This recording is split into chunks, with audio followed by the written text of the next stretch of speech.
Welcome to the Gridiron Roundup with your host, Randy Silver. Today we have your college football Week 10 review, college football standings, stats, biggest games, scores, storylines, and so much more. Let's dive into it. As always, we start with your college football rankings, just released AP Top 25 AFCAT Coaches Poll. You can see here for the AP Top 25, the top 9 teams stayed the same. Georgia with 49 first place votes, Michigan with 9 first place votes in second, Ohio State with 3 first place votes in third, Florida State with 2 first place votes in fourth, and then your rest of your top 10, 5 is Washington, 6 is Oregon, 7 Texas, 8 Alabama, 9 Penn State, 10 Ole Miss. For your coaches poll, the top 10 stayed the same, besides for 6 and 7, Oregon and Texas switched. Pretty much the same thing at this point. The biggest losers of the poll, we can show you. 1, Notre Dame dropped down 10 with their loss. End of their season, any national title hopes, anything of that nature. Oklahoma losing Oklahoma State, dropped down 7 as well. Oklahoma State jumped into the poll, so they weren't even ranked. Now they're ranked 15th. That means they went up at least 10 spots. I don't know where they would have been between like 26 or 30. Big move for them. Another big mover, USC is now out of the poll. First time under Lincoln Riley, they're not in the poll with the loss to Washington. And we're going to talk about USC in a second. Liberty moving in at 9-0. Great for them in the mid-major. North Carolina's back in the poll at 7-2. Arizona's in the poll. They could have beat USC, so they could have been potentially 7-2. They've been playing really well of late. And we talked about Notre Dame moving down. In the coaches poll as well, Fresno State moved in. Good for them. Notre Dame dropped 10. LSU dropped down 6 until they lost Alabama.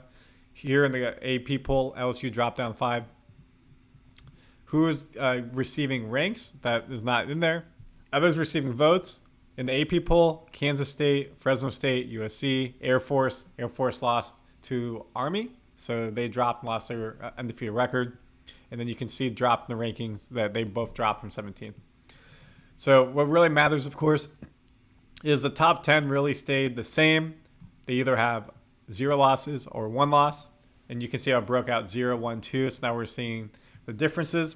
Let's show you the actual college football rankings. So this is the BCS rankings. This is what is decided for the bowls. Ohio State, Georgia, Michigan, Florida State are your top 4. Florida State, Washington round out your top 5. Oregon, Texas, Alabama, Oklahoma, and Ole Miss are your top 10. And these teams will start to play each other either in conference championships or in these next couple weeks. So you will know who's moving forward, who's not. And this college football ranking was from this previous Tuesday. So the new one comes out every Tuesday. So make sure to stay tuned because this will be updated and see how the teams fall. Like Oklahoma won't be number 9. So that is your college football rankings. Let's go ahead and keep moving forward. The biggest story that broke last night was USC losing to Washington. Obviously on the West Coast, a little bit more of a story. What came out of it was something on social media. You see right here, Caleb Williams with his parents, with his mom right there. Obviously distraught, crying. 3rd loss this season. Chance for any national title is already out the bag. Chance for Pac-12 titles out of the bag. Shows he cares so much. You know, people were divided if this is a good thing he's crying, bad thing. Is this something that's going to happen every week in NFL? Personally, I love this. Is this going to happen every week in the NFL? No. I mean, people forget. He's a young man. He's like 20. Like, relax. But also, I want someone to have this passion. I don't want someone to be blank-faced and, whatever, we lost. It doesn't matter. This shows he's cared, he's invested. And that's what you want to see. Because who wasn't invested? Johnny Football. And what happened to him? He was out of the league so quick. You want someone who's invested. This is someone who cares. I love this. Now, of course, maybe you want to wait till the locker room. Fair. But he found his parents. It came out. I'm okay with that. What I'm also okay with is USC has dismissed their defensive coordinator, Alex Grinch. He has been let go. 52-42 they lost. Other games they've just given up massive amount of points. This needed to happen. Good luck. USC have the offense to be able to compete. Defense is not there. So how's the Heisman look? Michael Penix Jr. played amazing. Amazing. Looked like the Heisman contender, Heisman winner against USC. In that, he had 22 of 30 for 250 yards passing, 2 touchdowns, a rushing score as well. He has now totaled 3 more touchdowns in 7 of the 9 games this season. If he can go ahead and beat Utah and win the Pac-12 title, he's going to be your Heisman winner. And it looks like he is that dude. J.J. McCarthy with Michigan looked really good. 24-37 for 335 yards in Michigan's 41-13 win. There's a lot of cloud over Michigan. May be tough to give him that, even though he wasn't a part of it. Jaden Daniels with LSU is looking great. They said on the telecast as well, his numbers are very comparable to what Joe Burrow did when he was there, which is amazing. Just a little bit more on the radar. Obviously, they're not undefeated like Joe Burrow was. Last night, he went 15 for 24, 219 yards, 2 touchdowns, interception, rushed for 163. Unfortunately, he did take a very hard hit, was really targeting, and was out of the game. We'll see if he can come back. It looked like a pretty severe concussion. Bo Nix and Jordan Travis round up the top 5. But really, honestly, at this point, it's Michael Penix Jr.'s to lose. Caleb Williams, great season. 3 losses. Will not be a repeat Heisman winner, unfortunately. Who's also gone is Connor Stallions from Michigan. He's an employee at the Center of the NCAA sign stealing. He quit. He says right here, Connor wants to make it clear, to his knowledge, neither Coach Jim Harbaugh or any coach or staff member told anyone to break any rules and were aware of improper conduct regarding the recent allegations. So what does that mean? He was doing it on his own. Why would you do that? Just try to get ahead and show that you know stuff? Like, I don't know. Like, seems fishy to me. But he is gone. Is Jim Harbaugh gone next? We'll have to find out. Here's your big board. Ohio State beat Rutgers. Georgia beat Missouri in a pretty close matchup, and Georgia pulled away in that second half. Michigan cruised over Purdue. Florida State cruised over Pittsburgh. We talked about Washington beating USC.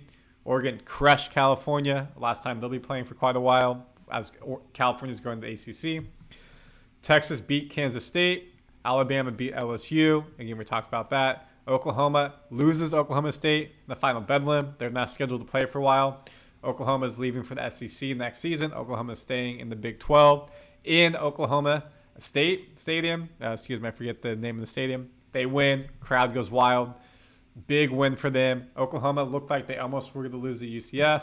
I think last week they either played Kansas or Kansas State. It was a close game. So the writing's been on the wall, and Oklahoma State gets it done. Ole Miss beats Texas A&M. 8-1 on the season. Only lost to Alabama right now. They're right there in the contention for SEC. Texas A&M, Jimbo Fisher, is this the end of him? Is he going to get a $60 million payout to walk away? Potentially. Penn State, Maryland. Penn State gets the W. Louisville beats Virginia Tech. Clemson gets the big win over Notre Dame. Notre Dame's national title hopes season is gone. Clemson, big win. A lot of chat around them. Is their head coach, Debo Swinney, still the guy? He proved that he is.